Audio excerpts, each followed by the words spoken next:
Eta gero zer gertatu zan, esate baterako nik badakit gauza bat, nire aitite, nire aitaren partetik Antzolakoa zan, Boluetan bizi ziren eta amama Arratzukoa. Bueno, nahiko gazte hil zan, eta gerra garaian,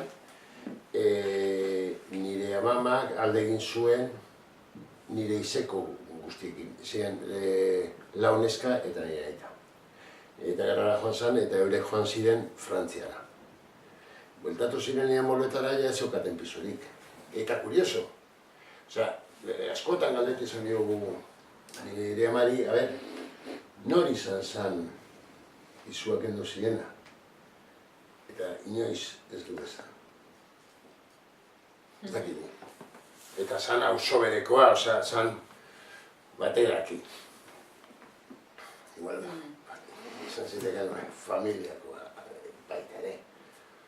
Esate baterako nire amaren partetik, denetak izegoen. Komunistak, sozialistak, rekete, fin, dana zegoen familia berean, osea, batek daki zein izan zen nire amak zeko. Ez etxerik, ez etxeko gauzarik. Claro. Osea, heldu ziren euren etxera, eta alde egin behar izan zuten. Zegoen ezer, beste batzuk zeuden hor bizitzen.